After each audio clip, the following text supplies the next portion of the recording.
And it was like a wake up call for me that as much as I love giving away everything I have, at the end of the day, what's going to make my impact sustainable in the world is resources.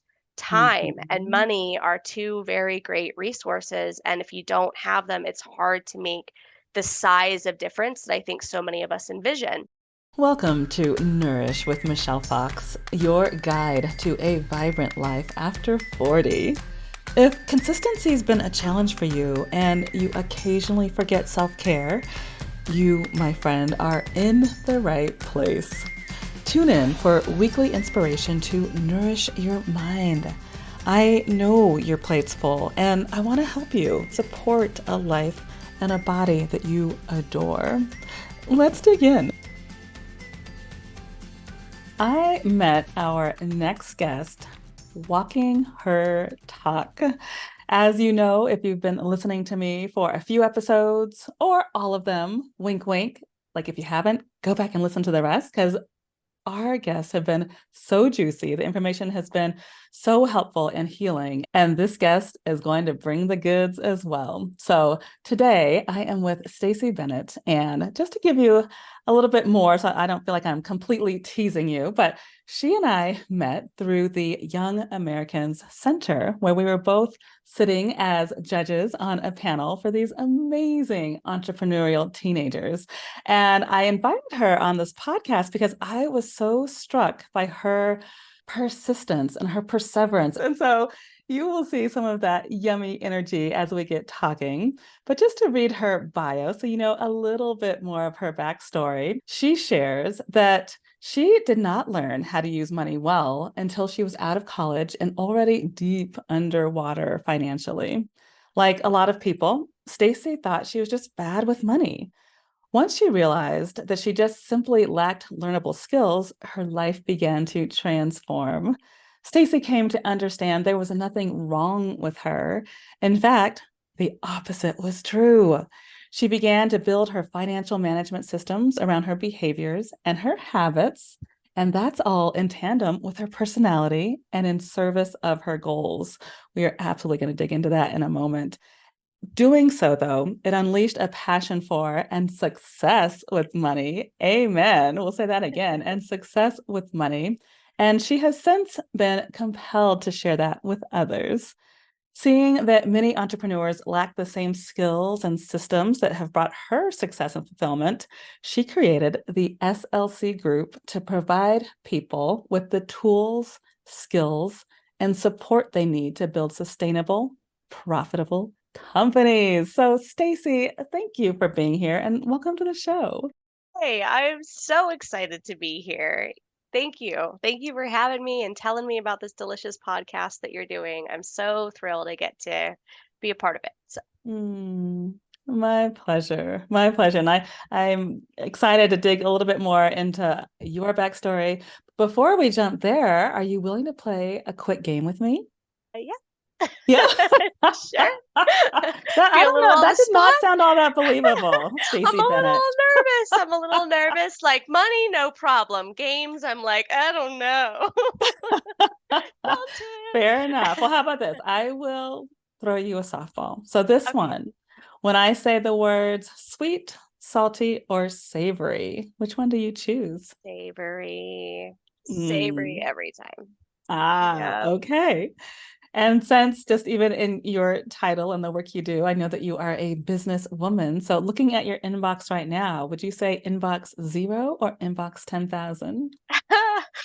I am a bit neurotic about my inbox, so it's never going to be 10,000. But if I get over like 15, I start having this like stress, like 15 undealt with, emails. I'm probably sitting at about 13 right now. So, yeah, that's where, yeah. So it feels like 10,000 to me, but other people would be like, 13, girlfriend, whatever.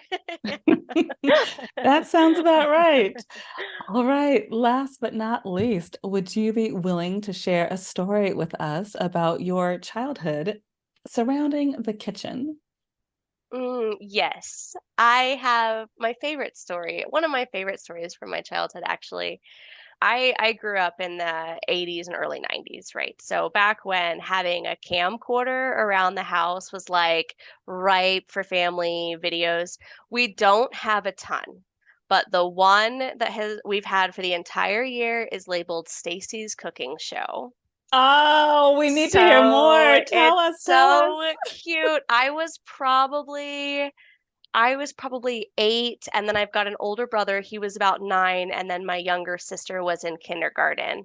And so we did a cooking show, and my favorite thing to make was pudding pies. So it's the graham cracker crust, and then you make the pudding and you fill it, and then you put whipped cream on top.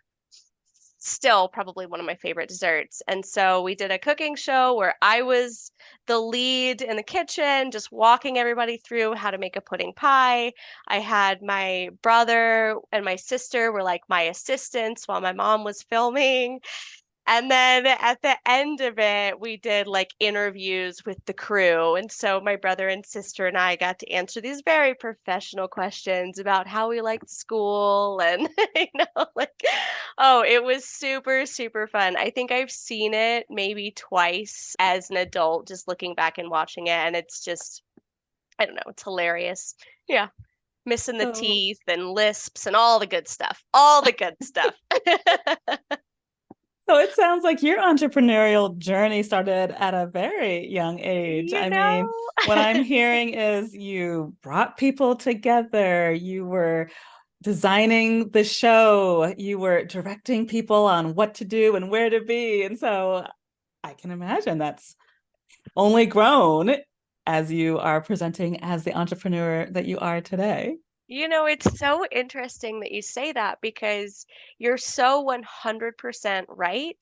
And if you had asked me any time before I started my business in 2018, I would have told you I don't have an entrepreneurial bone in my body. I just didn't see myself that way. But when you say that, you're right. And I mean, I had lemonade stands and I did all sorts of things when I was little. And I think at some point I like maybe even forgot how much I enjoyed and how good I was at doing stuff like that. So, what an interesting Hmm. piece to connect for me there. Yes. And one more that I'll grab and connect, just looking at your awesome website. One of your taglines here is empowering businesses to create a world that works for everyone.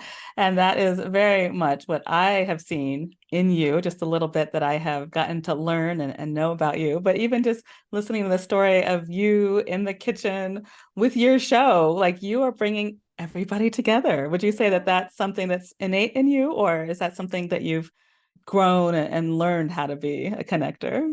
Yeah, I think I've learned how to get better at it, and I think it's an innate desire. Like I've always been someone who, like, the thing I enjoy the most is bringing people together and just wrapping my arms around all of them. And I love when I envision what I want for myself, it always contains other people and what I want for them and what they want for themselves. And one of the things, even as I'm building my business, I keep experiencing is, oh, I could totally offer this person an opportunity to do this. Wouldn't it be cool if they could grow that with the business and the business could provide this space for them too? And so I do think that is very much like a natural, just I got goosebumps when you read that tagline back because it is so central to how and why I show up in the world.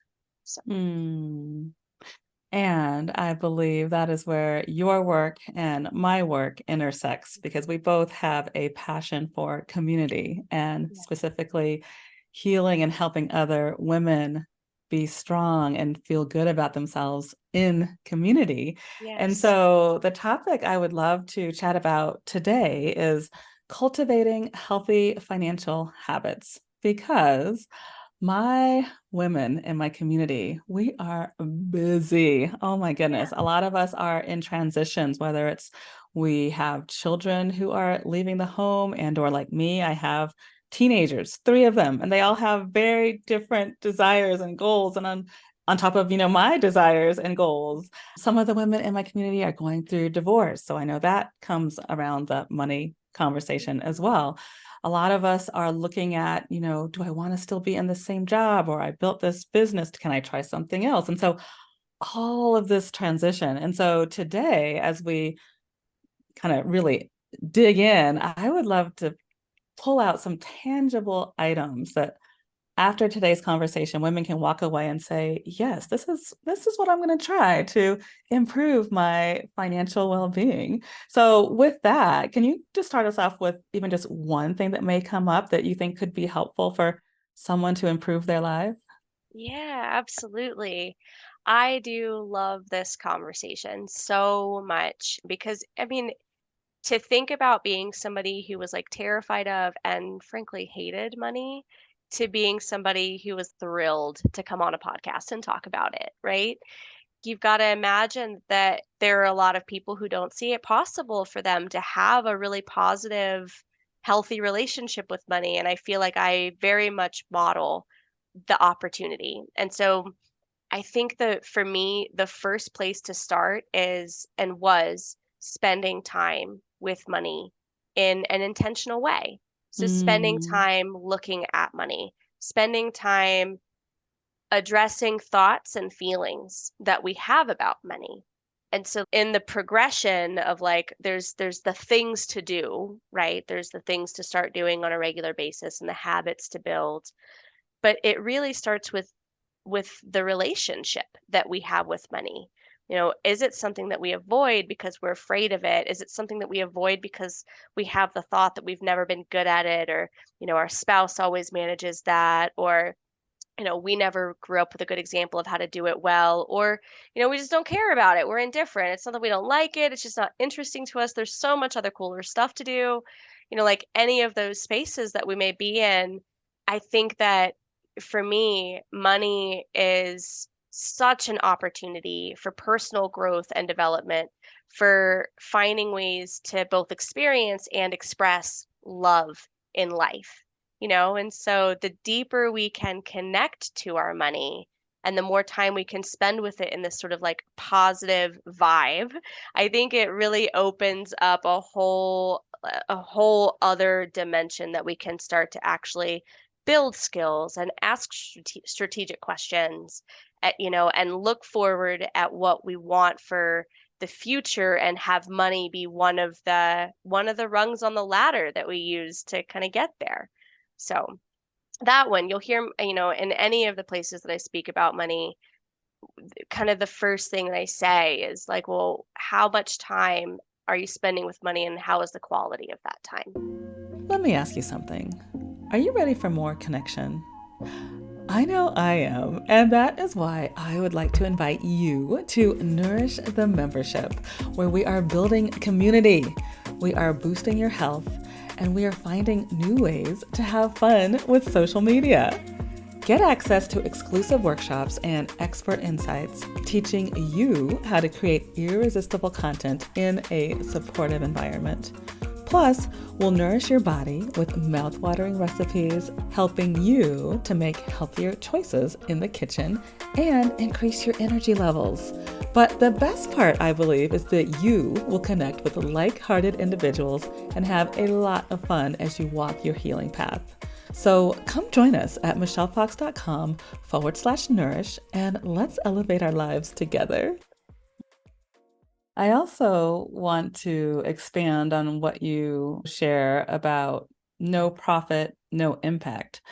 because I will tell you, I know I'm a bit older than you, and women in my community, I will say, a lot of us were raised to believe that, you keep money to yourself, you keep that as a secret, and even worse to my soul and my heart that I grew up seeing and try to, dispel that now, which is that money is bad. Like you don't want to be rich because, rich people are bad or they do evil things. But why I love how you say no profit, no impact is because that reframes it. It's like, yes, a lot of us do want to have impact on the world. And I know and maybe you can speak to it. I know there is research to show that when you give women money, we tend to do more good in the world and we have more money, or when we have more money, we're Yeah, able to help more people. And so can you expand a little bit about that thought that that you piece. talk about?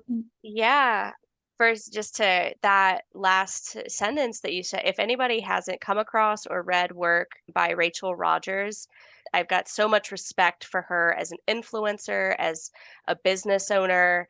And she writes in her book, We Should All Be Millionaires, on to that exact point that what women do with economic power is we serve the world. We serve our families, our communities, and ourselves. And in a way that really lifts all ships. And so let's accumulate that wealth and that power and use it positively. And I love her fire and her passion around that. So Rachel Rogers Mm, is I think can speak to that, better than I can.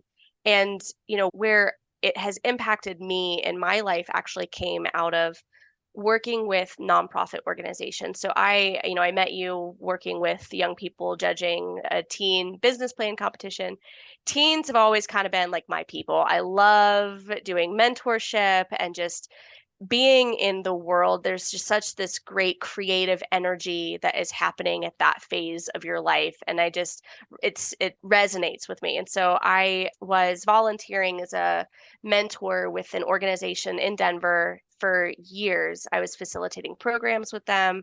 I followed my mentee, Sadie's, all the way from ninth grade until she graduated and then went to college. And so I got to really see this beautiful journey from upfront and personal and getting to see her in her life. And I fell in love with the program that I was a part of mm, and the space they made for mentors and volunteers.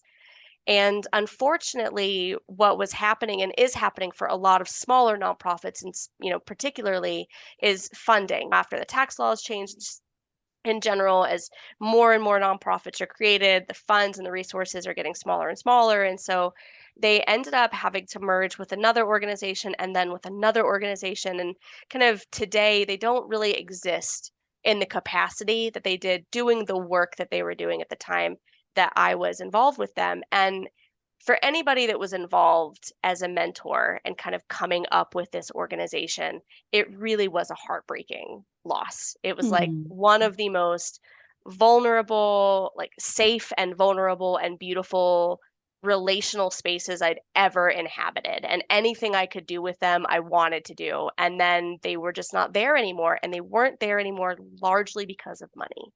And mm. that Ouch. happened in 2018. And it was like a wake up call for me that as much as I love giving away everything I have, at the end of the day, what's going to make my impact sustainable in the world is resources.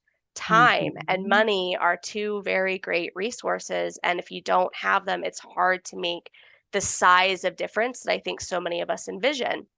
And so I read a lot about B Corps. That's a class of business that is really starting to take that seriously, that our impact, our social mission, the work we do in the world should actually be front and center in our business, not a second thought. It's not second to profit. It is right there alongside profit. And it's not primary to profit either, because ultimately, if there's no profit, there's no impact. So that has been a driving force for me as I've been building my business is, when I look around, I see my impact and my mission is something that needs my protection, my guidance, my diligence, and my energy, and not just my energy, but the financial energy that I can put towards it. I have a responsibility to manage my finances in a way that makes it sustainable. And I think that has brought just a different lens. And as you kind of pointed to, I think women in particular, but everybody, I think this can be a general statement. A lot of us can have the perspective that accumulating money is bad. I think a lot of us struggle with this cultural pressure to not amass too much wealth and also kind of a cultural pressure to succeed financially that can be very confusing and I think can muddy the waters about what we're actually here to do. And so, this perspective that no profit, no impact has provided for me a new lens through which to filter that information and a new way to look at my responsibility as a business owner. That I can't afford to mismanage my company's money. I have Hmm. people and a planet depending on me, right? And Hmm. that while, I think it can be a lot of pressure, it also is a very great guide. Like this is why I'm here. Ultimately, I'm here to make a difference. My money supports me in that. I'm grateful to my money for doing that, for providing that, and I'm here to be a steward of it, and to handle it responsibly. So, Mm. And as you were talking, I don't think I introduced you in the beginning as a financial coach, but is that how you identify financial coach? yeah, a financial coach, I have tested so many different names for myself and it kind of changes. Right now, I'm the founder and vision setter at the SLC group, and I also Love do it. kind of all the things. Most clients know me as their bookkeeper or their profit first coach, right? And so, yeah. Can you say more about the profit first? Just the title alone, I'm like, I'm leaning Yeah. in. Yes. Profit Yes. First is an incredible cash management system. It was created and then popularized by Mike Michalowicz. He's got a book by that name. It's called Profit First, if anybody wants to check it out. But he really introduces the idea that cash flow management, so that the way that you interact with the day-to-day money that moves through your business, it needs to be habits based. It needs to work in alignment with how business owners think. And a lot of times, what gets us in trouble is that the way that we think and the systems that we have to manage our money don't work cohesively together. And so we end up overspending, or we end up with confusion about what our money is for. We don't know what to pay ourselves, or we're surprised by a tax bill, or those kind of things are rampant in business owners' experiences of their money because of our systems. If you've ever heard of like grandma's envelope system, I that was actually the method that allowed me to dig myself out of that financial hole. I was working at a restaurant at the time, and I would bring my tips home and I would divide them into different envelopes. This is my groceries, this is my gas, this is my snacks and entertainment money, right? And so that allowed me to, when I went to the grocery store with my groceries envelope, if it wasn't there, I couldn't spend it, right? So that's a simple example. For Ah, business owners, it works the same way, and Profit First really leverages that systematizing of how you spend your money, and says, instead of pouring all of your money into one account and then trying to keep straight what's available for what needs to be for taxes and what's for payroll and what's for inventory and kind of all of those places, segment your money across different accounts. So you've got an operating expense account and a tax savings account and a profit savings account and an owner's pay account. And then when you ask yourself, like, well, how much can I pay myself? Well, how much money is in your owner's pay account? And it gets ah, funded by a percentage of your revenue. And those percentages are really set based on, what is the healthy balance of how to allocate your money in a business. So if you bring in, $1,000 and you pay yourself 500 of it, that's a healthy allocation. If you bring in $1,000 and you don't pay yourself any of it, that is not a healthy or sustainable allocation. But that's how so many businesses run, right? mm, So it helps us kind of keep our operating expenses controlled to what we say, like we're going to use 35% of our revenue for operating expenses. Now my budget is my bank balance, rather than ah. I've got to have this number in my brain of what's going to be coming out of my bank account. And what was my budget again? I haven't looked at it in 3 weeks, or kind of all of the things that, we do. So, yeah. So that's Love profit that. first. Thank you for breaking that down. I was not aware of that. And so, as far as tactical tools that women can use, and of course men as well, we Yeah. don't want to exclude anybody. But it sounds like one, we're going to spend more time with our money, Yeah. looking at the money, being aware of what we have. Number two, we're going to categorize our spending and make our budget from there. Yep. Can you give us a third item that we should probably be paying more attention to? Yeah, so the concept of separating your money into different accounts. Profit First really addresses how to do this on a business side. Personally, I do it as well. And when I coach young people or adults on how to do cash flow management in their own day-to-day lives, for me, the way that I've got it structured is I have a bill account, and my bill account contains the balance of whatever is going to be coming out for bills, rent, utilities, mortgage payments, kind of all of that. And then I've got a flex account that is separate, and that is the only one I carry a debit card around for. That is what I put my groceries and my entertainment and kind of all of that in.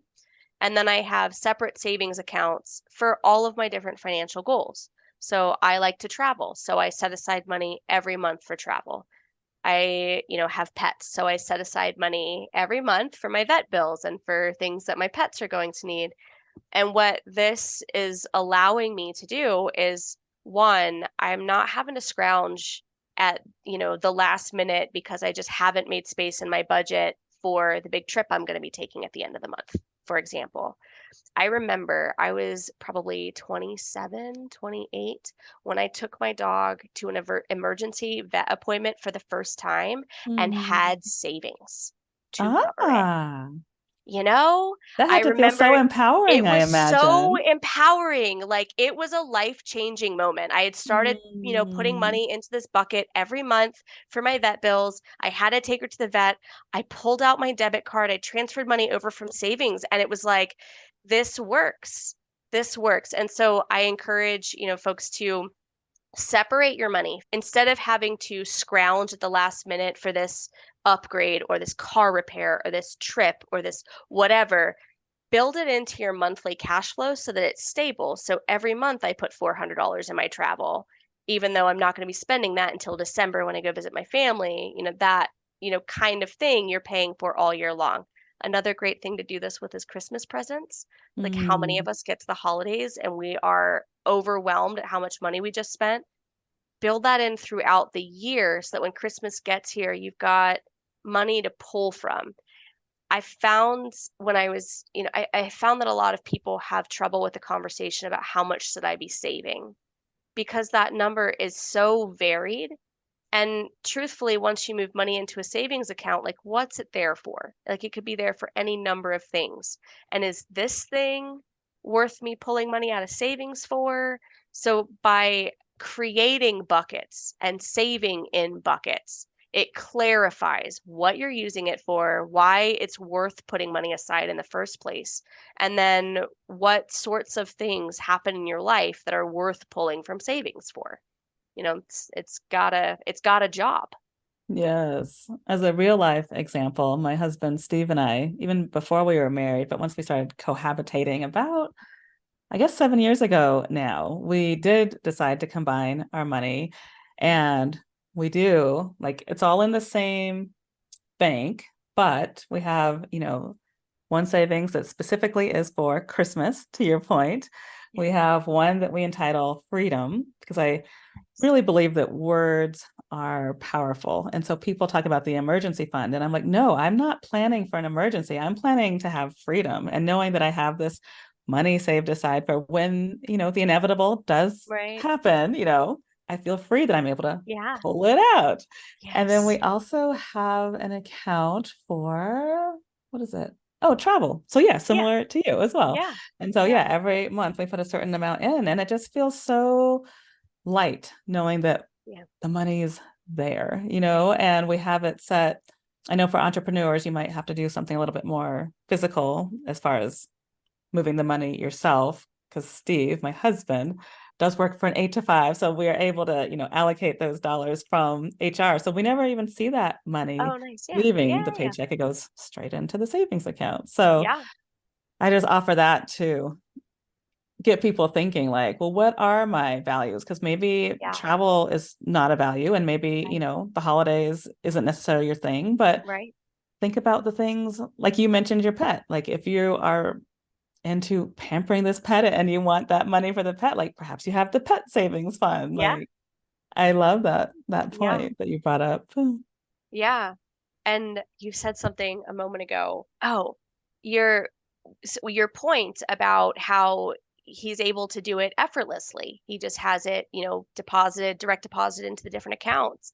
That is another piece that I would offer as a tool is to the best, as many places as you can, automate it so that it happens without you needing to, whether that's automatic transfers into different accounts. I have a profit first system that I run in my business, right? So I've got my income account and then it divvies out into all these other buckets. And I actually found a bank that is designed for that. And so they've got automatic transfers that it just automatically does 10% of my account balance to this account and 15 to this one and 35 to this one. Every Friday, whatever's in my income account just happens for me. The idea of making it simple on yourself. Like we're all busy. We've got a million things to do. And I spent a ton of time with my money when I first started this journey. A ton of it. And I loved it because I was learning and I was growing and it was fascinating. And now, like 10 years in, there's no way I could spend even a fraction of that time with my money. Mhm. And so I have found ways to make it as efficient as possible and have it happen out of sight, out of mind as much as possible. You know, Yes, I am in the bucket of physically moving money from my paychecks over to our buckets as well. But with the disclaimer that this bank is not sponsoring the show, nor are you necessarily endorsing them, would you be willing to share this bank that does this automatic movement for you? yeah, yeah, it's called Relay Bank. So Okay. they're in the United States and I I don't get any kind of like sponsorship or anything from them. And I love them because I have tried four different business banks before them. And I am pretty astounded at how challenging it is to set up and manage business banks. And if you use the kind of system that I do where you've got multiple bank accounts, it's that times 10, right? Like the setup piece alone is time consuming and frustrating. So when Relay came about and released all this, I mean, within the last 9 months or so, maybe the last 12 months, it like blew my mind. And I speak so highly of them because I love the work that they do. I also am a bookkeeper, and so I know kind of some of the intricacies of how different banks work with business bookkeeping systems and how some of them can be a real headache. And I Uh-huh. love what Relay has done in like they took the perspective of how do bookkeepers and accountants and business owners need to be able to see their banking data for it to be sane and rational for them. And then they created a system that works for that. So Relay, I just think, has done a really great job of hearing the needs of business owners and bookkeepers in the market and creating a solution for it. So yeah, I highly recommend them. I will check them out because, yeah, Yeah. I have not been as fond of my bank as I would like to, especially with all the charges that they charge me for certain things. I'm like, it shouldn't be this hard. So No, I will be it checking them shouldn't be this out. hard Thank you, or Stacey. this expensive. They are entirely Yes. online. So I know some folks they want a brick and mortar. Relay doesn't have that option, but there are ways to do kind of hybrid where you've got your home bank that you deposit cash into and all that. Now, one thing I want to circle back to when you were talking earlier in our conversation, you mentioned the term B Corp. I'm not familiar with that. What is that all about? Yeah, so it is actually a legal designation of business, same as like an S corp or an LLC. A benefit corporation is how it's stated at like the legal level, and then B Corp is sort of the certification.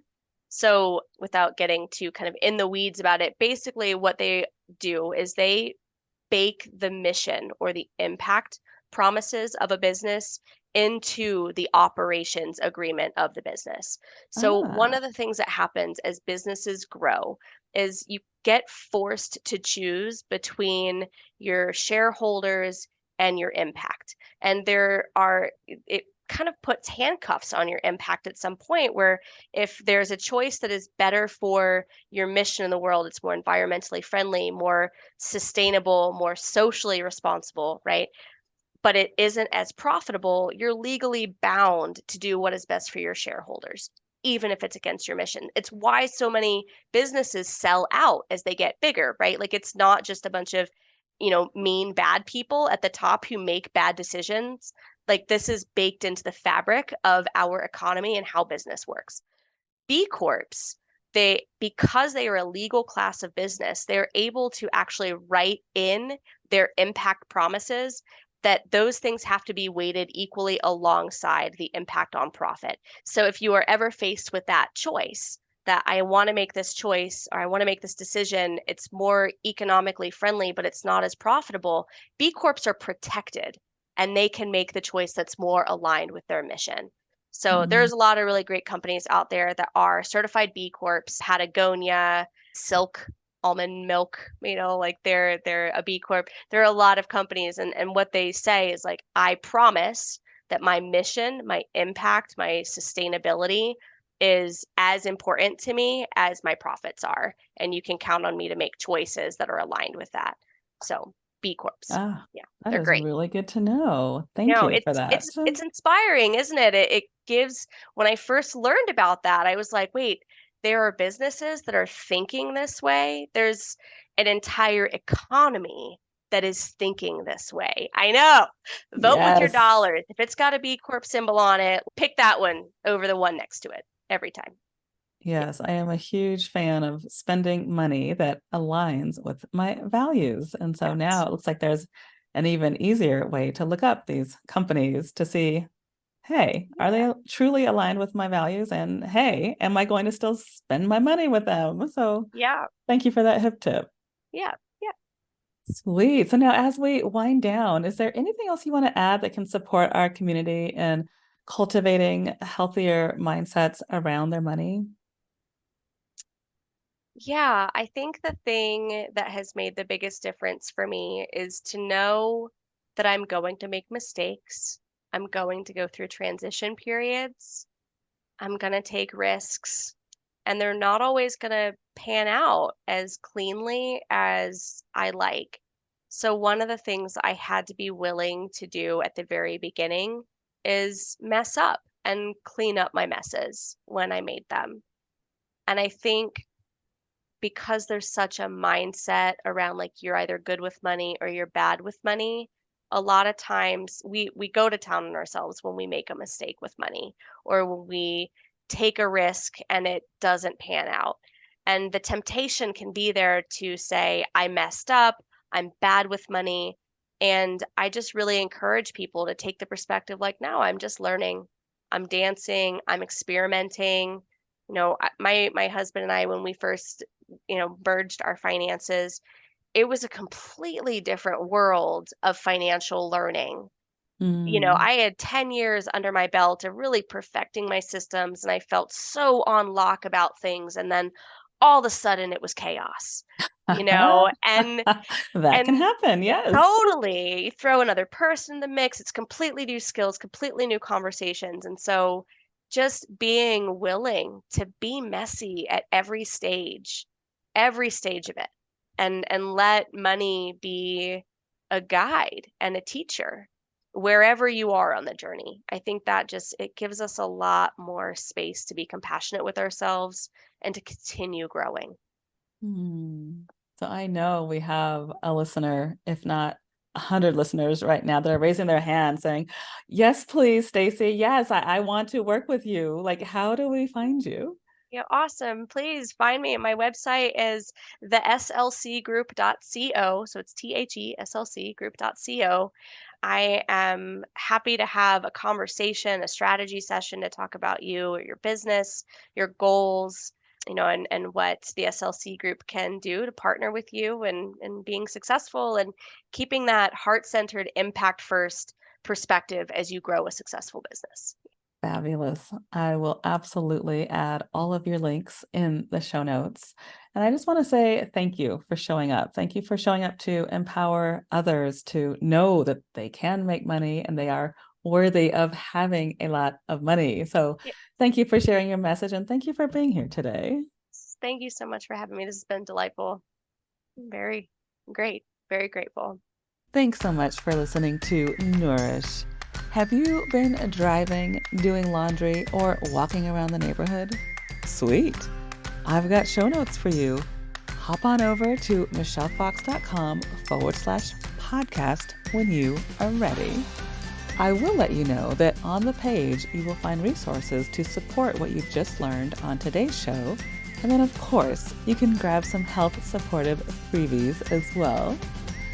If you enjoyed this episode, I would be honored if you would leave a review on whichever podcast platform you are listening on. It will help me with my mission to build healthier communities, one person at a time, and it will help you because you will be part of that mission. I'll be back next week, and I encourage you to keep showing up for yourself and know that you and your health matter. Big love.